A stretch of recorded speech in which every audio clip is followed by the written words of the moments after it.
Video's late, innit? Yeah. I don't even know what I did in this one. I think I put the outboard on the back and blow the dinghy up and stuff like that.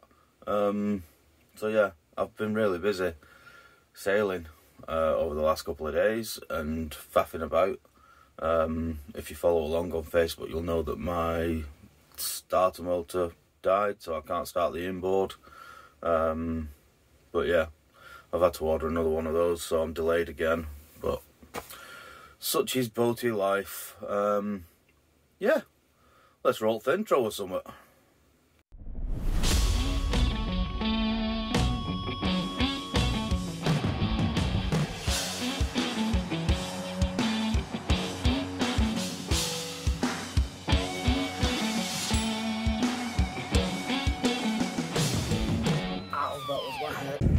I have a project. I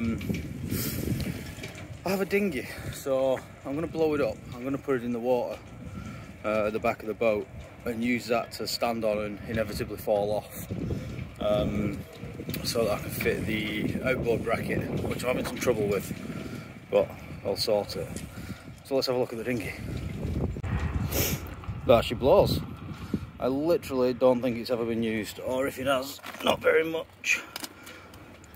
So snazzy fantastic. So yeah, foot pump, blow up dinghy. Et voila, a dinghy. I'm not going to film me putting it into the water because there's a 86.4% chance I'm going to drop it and fall in with it.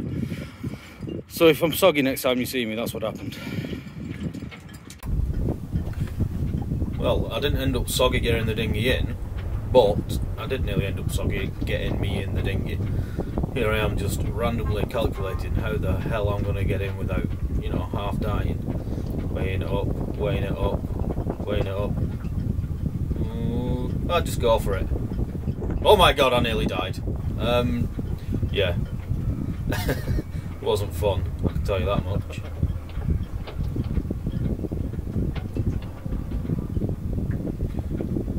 Only a small percentage of poo came out. And this is where I spent practically the rest of the day, in and out of the dinghy, looking at things, measuring things, debating things. I drilled the hole in the wrong place, so I now have a hole in my transom that I really don't need. So I'm going to have to block that up for the time being. But I'm doing a proper job when I get up north, so it doesn't really matter. You know, lots of debating and then wondering how the hell I'm going to get out. So I decided to get out onto the ball, which turns out is far easier. Hey up, first time I've had my leg over in ages. Yeah, much easier. I'm in the cockpit, so you just see me very gracefully getting out of the dinghy. So I've offered up the thing, got it tied on just in case, and I think I've got the right space for it. So I've drilled a pilot hole through and I've just put a screw in it and had a look inside there. I don't know be able to see it, but somewhere in there is a screw. So, and yeah, so it looks like I've got the space in behind, so I'll drill that out to 8mm, try and fasten the bracket on with one bolt, and then work it out from there. But I don't know how much of it I'll film, because I might end up getting a lift, because it'll be a lot easier. So yeah, that's where I'm up to. Change of plan, can't find any big washers, so I've made a backing plate for it that'll go inside there with washers on, obviously, but I wanted big ones, but they don't have any at the swindlery. So I'll put that backing plate on.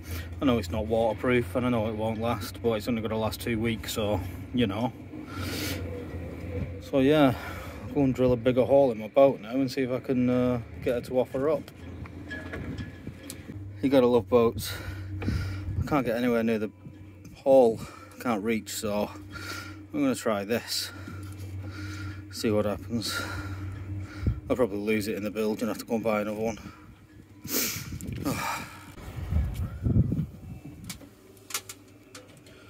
Worked better than expected.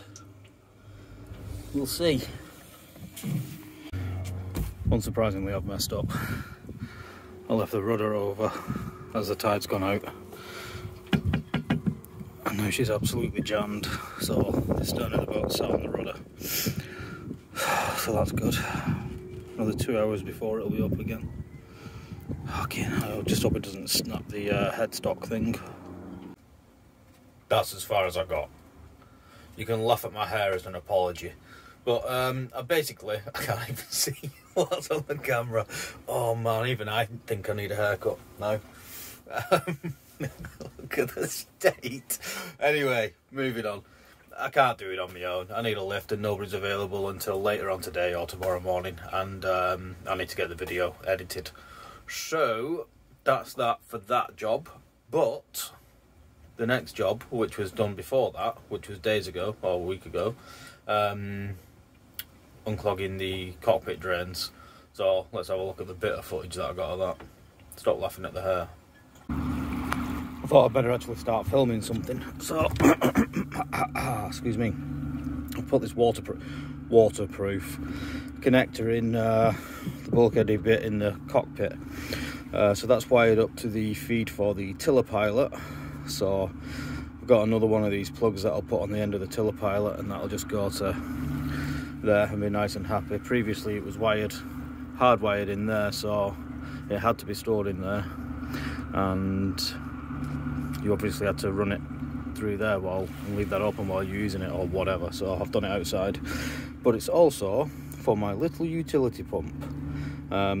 Ignore these, I've got no electricity at the moment, so I can't heat shrink anything, so that's temporary. But I'm going to use this for like an emergency bilge pump. I'll have quick connect with a pipe going down in the bilge, but today I'm going to use it to suck up seawater and blast through my cockpit drains and clear them out when the tide comes in a bit more, because I'm still dry at the minute. But yeah, that's today's job. Well, first job of today. And then I've got to start getting rid of all this lot. I have a confession to make. I'm ashamed of it. Don't really want to have to say it, but I may as well just get it out there. I bought some Crocs. I know. But they were specifically for this next job. Set the pump up there, weighted the pipe down, and I'm gonna try and blast out my cockpit drains. And I know I'm gonna get wet through, but c'est la vie.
Please empty, please empty.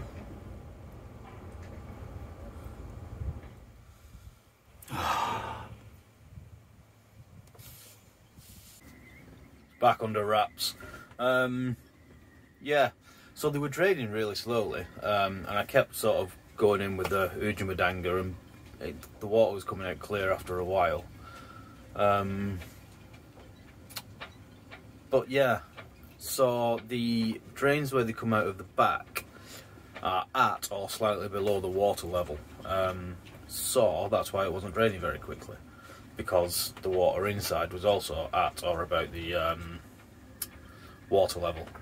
So hopefully if it fills up anymore, it'll just blast out. But it seems fine. They're both draining, both sides draining now. You can see water flow through them, so it should be alright. That's as far as I got with that. This is one of them videos, man. It's been so difficult to try and do everything in a time frame and try and film everything as well. So I've basically just not filmed anything. Don't tell anyone. Oh, my sails. Have a look at them. So this is my working jib, Hank on. I also have a Genoa and a storm jib. I'm not even going to take the Genoa, I'm going to leave it in the car, and I will just use the working jib. I don't, you know, I might be underpowered, but I'll be underpowered. So I serviced the Hanks on it. A couple of them were a bit dead, so these are the little new ones, and what they do is they just sort of hook on and then you knock them on onto the Dinghy like that one there, and you knock it on. So yeah, that's my Hanks. So there we go, that is about that. I don't know how long it's going to be, maybe a little 10-minute video or something, but I've serviced all the Hanks that were serviceable, replaced one of them, as I said. I'm only taking the working jib and the storm jib, not bothering with the Genoa, not bothering with the coloured sails, because I don't want to go through the hassle of setting them on my own anyway. So dead downwind is going to be rubbish if I need to do it. I'll just have to not go dead downwind, I have to tack around sort of thing. It's looking like all northerlies, so I should have a beam reach most of the way. I'm going to do it in stages. So yeah, unfortunately that is going to have to conclude the episode for today, this week, or whatever it is. So thank you very much for watching. Auf Wiedersehen.